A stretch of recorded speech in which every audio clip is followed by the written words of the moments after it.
કોઈ દિવસ નહીં થાય. કરો બે હાથ જોડો, બે હાથ જોડો, હાથ જોડ. કોની ચકલી છો? બોલ બોલ. તું બોલ. હું પીએની ચકલી છું. હું વીએસઆરની ચકલી છું. 10,000 લોકો વચ્ચે ડીજે કોમ્પિટિશન કરનારાઓનો વરઘોડો નીકળ્યો. પોલીસે ઉઠક બેઠક કરાવી, માફી મંગાવી. શું છે સમગ્ર ઘટના જાણો મારી સાથે. નમસ્કાર, હું છું બ્રિજેશ પરમાર અને આપ જોઈ રહ્યા છો સાંપ્રત ન્યૂઝ.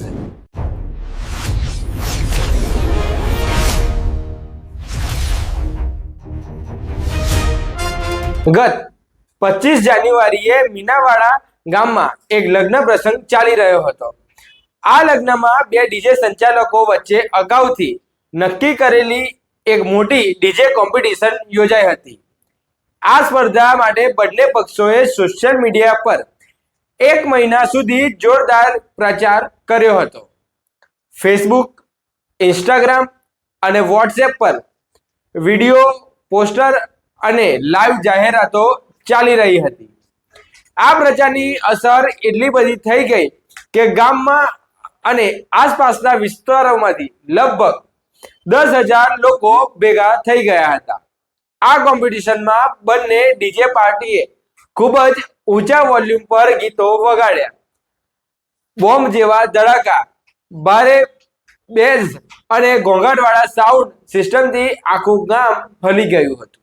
રસ્તાઓ પર ટોળેટોળા અને ટ્રાફિક જામ તથા ધક્કામુક્કી અને અરાજકતાનો માહોલ સર્જાયો હતો.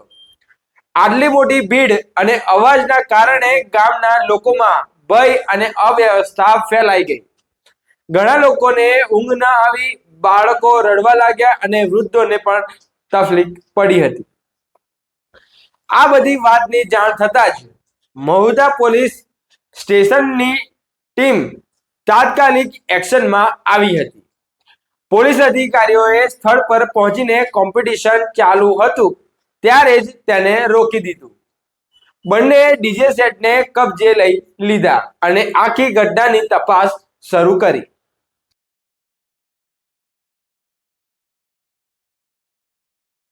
બે વરઘોડાના બે જગ્યાએ લગ્ન પ્રસંગનું આયોજન થયેલું હતું, જેમાં એકમાં વીએસઆર બ્રાન્ડનું જયમાળી ડીજે અને પીએ ગ્રુપનું મહાલક્ષ્મી ડીજે, આ બંને ડીજે વગાડવા માટે આ લોકોએ બુક કરાવેલા હતા. આ બંને બ્રાન્ડના ડીજે વાળાએ બંને ડીજે ભેગા થઈને કોમ્પિટિશન કરવાનું આયોજન કરેલું હોય, જે સોશિયલ મીડિયામાં 1 મહિનાથી કન્ટિન્યુ એના મેસેજો, સ્ટોરીઓમાં ચડાવેલ હોય, જેથી મીનાવાડા ખાતે 25 તારીખે સાંજે ઓછામાં ઓછું 20,000 થી 25,000 જેવું પબ્લિક ભેગું થઈ ગયેલું.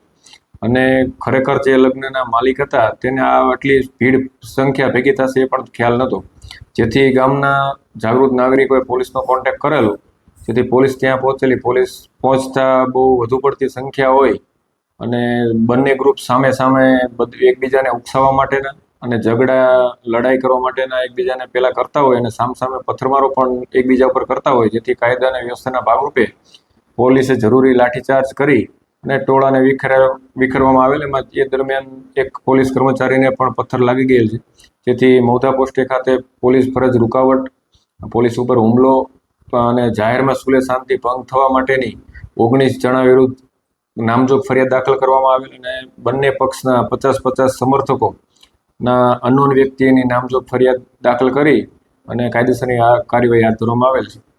સાહેબ, એક કે આ જે ડીજે સંચાલકો છે, કોઈ મેસેજ આપવા માંગતો છે?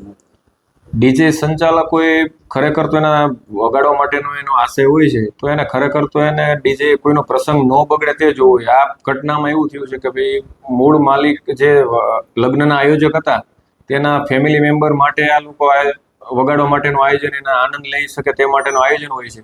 પણ આ લોકો પોતે બહારથી વ્યક્તિ બોલાવી એના પોતાને પેલા લગ્ન પ્રસંગવાળાને ડિસ્ટર્બન્સ કરે છે અને ઉપરાંત જતા એના જે જમવાનું જે ક્વોન્ટિટી 1000 માણસની 1500 માણસની રાખી હોય એની જગ્યાએ આ લોકોએ ભેગા થઈ અને આ બધાનું જમવાનું પણ પૂરું કરે, એક સામાજિક મોટી બદી છે. જેથી ડીજે સંચાલકોએ પોતાના ડેસિબલ માત્રામાં અને જે સરકારી તંત્રના ધારાધોરણ છે તે મુજબની પરમિશન લઈ અને પછી ડીજેનું વગાડવું જોઈએ, જેથી આયોજકને પણ કોઈ તકલીફ ના પડે. પોલીસે આ મામલે કુલ 20 વ્યક્તિઓ વિરુદ્ધ ગુનો નોંધ્યો છે, જેમાં બંને મુખ્ય ડીજે સંચાલકો પણ સામેલ છે. આરોપ છે કે તેઓએ જાણી જોઈને અશાંતિ ફેલાવી છે અને કાયદો પણ તોડીને જાહેર શાંતિનો ભંગ કર્યો છે. તપાસ દરમિયાન પોલીસે તેમાંના 4 આરોપીઓને ઝડપી લીધા છે. આ આરોપીઓને ફક્ત અટકાવવા સાથે નહીં પરંતુ સમાજને દાખલો બેસાડવા માટે પોલીસે એક અલગ જ કાર્યવાહી કરી છે. પોલીસે આરોપીઓને ગામમાં મુખ્ય બજારમાંથી વરઘોડો કાઢ્યો.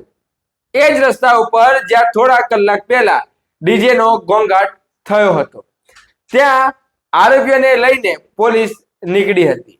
રસ્તામાં જ પોલીસે તેમને ઉઠક બેઠક કરાવી અને જાહેરમાં માફી પણ મંગાવી. આરોપીઓએ લોકો સામે હાથ જોડીને શું કહ્યું તે આપ જુઓ. તારીખ 25ના રોજ મીનાવાડા ગામે 2 ડીજે વચ્ચે કોમ્પિટિશન ચાલી રહી હતી અને લગ્ન સમયે જે 2 ડીજે વાગી રહ્યા હતા તેમાં રાત્રે પોલીસને ખબર પડતા ઘણું લગભગ 20,000થી વધુ પબ્લિક અહીંયા ભેગું થયું હતું અને તે વખતે મહુધા પોલીસ ત્યાં ઘટના સ્થળે પહોંચી હતી, જેમાંથી જે લોકો પકડાયા હતા આરોપીઓ તેઓને આજે રિકન્સ્ટ્રક્શન માટે મહુધા પોલીસ અહીંયા લઈ આવેલી છે. તે તમે જોઈ શકો છો કે મહુધા પોલીસ દ્વારા રિકન્સ્ટ્રક્શન કરવામાં આવી રહ્યું છે અને તેઓના હાથમાં બેનર આપવામાં આવ્યા છે કે હું VSIની ચકલી છું. સાથે જ કોઈ દિવસ નહીં થાય. કરો બે હાથ જોડો બે હાથ જોડ અને જ્યારે આ જે સમગ્ર ઘટના બાબતે અહીંયા જ્યારે રિકન્સ્ટ્રક્શન કરવામાં આવી રહ્યું છે ત્યારે અહીંના સ્થાનિક મીનાવાડાના લોકો દ્વારા મહુધા પોલીસને જિંદાબાદના નારા લગાવી રહી છે. તે આપ સાંપ્રત ન્યૂઝ સાથે તમે જોઈ શકો છો કે અહીંયા મોટી સંખ્યામાં સ્થાનિક લોકો અહીંયા હાજર છે અને તેઓ જિંદાબાદ જિંદાબાદ જિંદાબાદ. આ મહુધા પોલીસ દ્વારા સકારાત્મક કાર્યવાહી કરવામાં આવી છે અને આવા જે અસામાજિક તત્વો છે જે લગ્ન પ્રસંગે જે શુભ દિવસ હોય છે તેમ છતાં આ લોકોના દ્વારા અશાંતિ દોહળવામાં આવે છે અને તેઓની સામે આજે શિક્ષાત્મક કાર્યવાહી કરવામાં આવી રહી છે. આ જોતા જ ગામના લોકોમાં ખૂબ જ ઉત્સાહ આવ્યો. બજારમાં ઉભેલા લોકોએ તાળીઓના ગડગડાટ સાથે પોલીસની આ કાર્યવાહીનું સ્વાગત કર્યું હતું. કોની ચકલી છો? બોલ. બોલ. તું બોલ. હું પીએની ચકલી છું.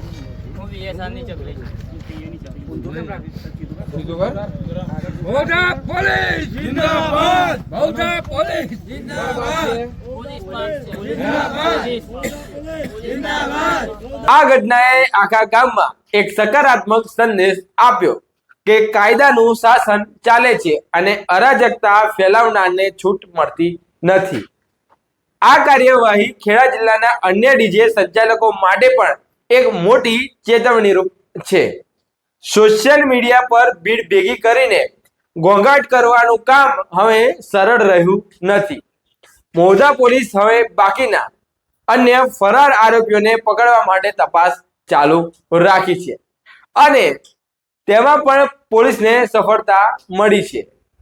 મહાલક્ષ્મી ડીજેના પાર્ટનર રાહુલ સહિત ઘણા આરોપીઓ અત્યાર સુધી પોલીસે ઝડપી પાડ્યા છે, પરંતુ હજુ સુધી બંને ડીજેના માલિકો જયદીપસિંહ અને જયરાજસિંહ ફરાર છે. ત્યારે સોશિયલ મીડિયા ઉપર ફાંકા મારતા આ ડીજેના માલિકો કેમ હજુ સુધી ભૂગર્ભમાં છે તે પણ એક જોવા જેવી બાબત છે. તેમજ આખા જિલ્લામાં આ ઘટનાની ચર્ચા ચાલી રહી છે અને લોકો પોલીસના આ નિર્ણયથી પણ ખુશ છે. ત્યારે આ સમગ્ર ઘટના બાબતે શું વિચારો છો તે અમને કોમેન્ટમાં જરૂરથી જણાવશો. જો વિડીયો પસંદ આવ્યો હોય તો વિડીયોને લાઈક અને ચેનલને સબસ્ક્રાઇબ જરૂરથી કરજો.